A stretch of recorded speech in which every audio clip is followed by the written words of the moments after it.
اهلا بيكم اشطر طلاب الصف الخامس الابتدائي. النهارده هنحل اختبار تراكمي على الدرس الثالث والثاني والاول. طيب صفحه كام في سلاح التلميذ؟ صفحه 49.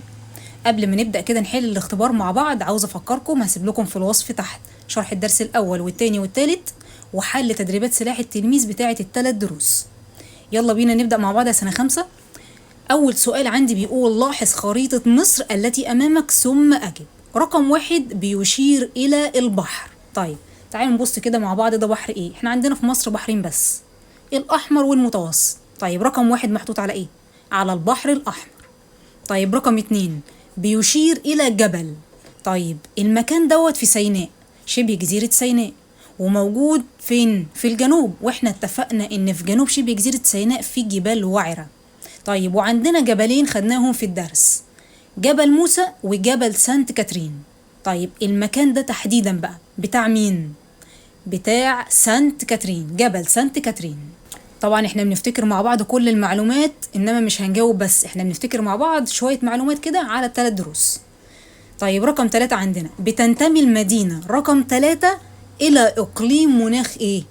مبدئيا كده اللي فوق ده احنا متفقين إن هو إقليم مناخ البحر المتوسط، والمدينة دي مدينة الإسكندرية. يعني مدينة الإسكندرية موجودة في إقليم إيه؟ إقليم مناخ البحر المتوسط. طيب رقم ب بيقول لي ما المقصود بالأودية الجافة؟ مين بقى فينا اللي حفظها سنة خمسة؟ الأودية الجافة هي أودية كانت تمتلئ بالمياه قديما، يعني زمان، ثم جفت، يعني كانت فيها مية من فترة كبيرة جدا من زمان قديما، بعد كده حصل لها جفاف، جفت المية كلها اللي في الوادي. يبقى الأودية الجافة هي أودية كانت تمتلئ بالمياه قديما ثم جفت. طيب السؤال التاني عندي صح وغلط. تعالوا نشوف. رقم واحد بيقول يمتد وادي النيل من حدود مصر الجنوبية، يعني بيبدأ من تحت من جنوب مصر، حلو، حتى مدينة القاهرة. صح، احنا عندنا وادي النيل بيبدأ من الجنوب، يعني من جنوب مصر إلى فين؟ إلى مدينة القاهرة. يبقى رقم واحد عندي صح.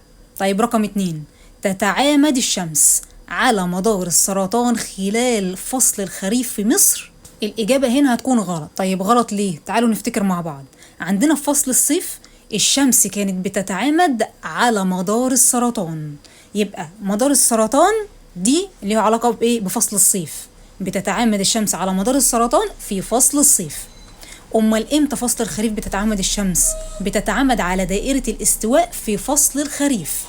تاني، في فصل الصيف بتتعامد الشمس على مدار السرطان، طيب في فصل الخريف بتتعامد على دائرة الاستواء. طيب رقم 3 عندنا بيتميز إقليم البحر المتوسط بانخفاض درجة الحرارة في الشتاء. صح. طيب رقم ب دلل على صحة العبارة. هنشوف العبارة ديت هنقراها مع بعض وهنجيب دليل عليها. تعالوا كده نشوف بيقول ايه. استفاد المصريون القدماء من المعادن المختلفة. ايه الدليل بقى على صحة العبارة دي؟ ايه الدليل يا سنة خمسة على ان المصريين القدماء زمان استخدموا واستفادوا من المعادن المختلفة اللي موجودة في مصر دي، خاصة في الصحراء الشرقية، واحنا عارفين ان اكتر معادن في مصر موجودة في الصحراء الشرقية عند جبال البحر الاحمر. استفادوا من الموضوع ده ازاي؟ بدأوا يخرجوا المعادن دي من الارض وبدأوا يستخدموها الاستخدام الامثل اللي ما يخليهاش تخلص. طيب معادن زي ايه؟ زي الذهب، زي النحاس، وكمان الحديد. وده خلى لمصر دور اقتصادي مهم جدا، لان المعادن دي احنا عارفين ان هي ذات قيمة اقتصادية، ومش بس فيها معادن زي الذهب والنحاس والحديد، لا ده فيها كمان بترول وغاز طبيعي، حقول من البترول والغاز الطبيعي، وكل الحاجات دي ليها قيمة اقتصادية كبيرة جدا. طيب تعالوا نشوف السؤال الثالث. اختر الإجابة الصحيحة مما بين القوسين. رقم واحد فيها بيقول بتنخفض درجة الحرارة فوق قمم الجبال مقارنة بالأودية بسبب إيه؟ يعني عندنا الجبال بتكون القمة بتاعتها درجتها منخفضة، يعني برد قوي، مقارنة بالأودية اللي هي بتبقى أماكن نازلة لتحت، يعني أماكن منخفضة. الكلام ده بسبب إيه؟ طبعا بسبب الارتفاع. طيب ليه الارتفاع؟ لان احنا لسه بنقول قمة جبل، يعني حاجة فوق جدا، والاودية دي حاجة تحت جدا، فاحنا كده بنتكلم عن ايه؟ الارتفاع. طيب السؤال التاني أيا مما يلي يعد وصفا لحالة الطقس.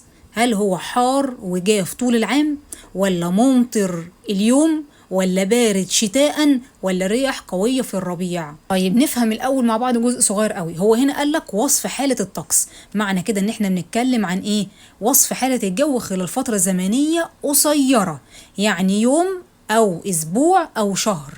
طيب الاختيارات اللي قدامنا دي كلها عايزين نختار الحاجة الوحيدة اللي هي ممكن تحدد لي فترة زي دي، يعني يوم أو أسبوع أو شهر. هنا بيقولك أول اختيار حار وجاف طوال العام، لا دي فترة طويلة مش هينفع.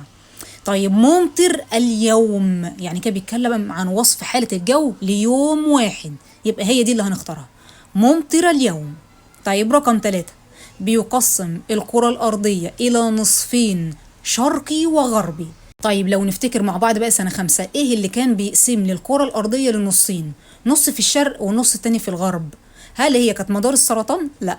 طيب مدار الجدي؟ برضو لا. طب دائرة الاستواء؟ لا، دائرة الاستواء احنا عارفين ان هي بتقسم لي الكرة الأرضية لكن نصين، لكن في الشمال وفي الجنوب، يعني فوق وتحت. طيب خط جرينتش؟ ايوه هو خط جرينتش. خط جرينتش ده اللي بنرسمه بالطول، فبيقسم لي الكرة الأرضية إلى ايه؟ إلى نصفين، شرقا وغربا. طيب رقم ب، ده آخر سؤال معانا في الاختبار، بما تفسر تعاقب فصول السنة الأربعة. ايه سبب تعاقب فصول السنة الأربعة؟ فاكرين بسبب ايه؟ بسبب الدورة السنوية للأرض حول الشمس. بسبب إن الدورة السنوية للأرض حول الشمس يعني إيه؟ يعني الكرة الأرضية عندنا بتلف حوالين الشمس، هي دي السبب في إن يحصل عندي فصول 4 في السنة، اللي هم إيه بقى؟ صيف وشتاء وربيع وخريف. يبقى الكلام ده بيحصل بسبب إيه؟ بسبب دوران الأرض حول الشمس. طيب إحنا كده سنة 5 خلصنا اختبار الدرس الثالث، ده اختبار تراكمي على 3 دروس. هسيب لكم تحت في الوصف شرح ال3 دروس بحل تمارين أسئلة سلاح التلميذ كلها على ال3 دروس. ما تنسوش تشتركوا في القناة عشان تتابعوا كل المنهج بتاعكم بينزل على القناة.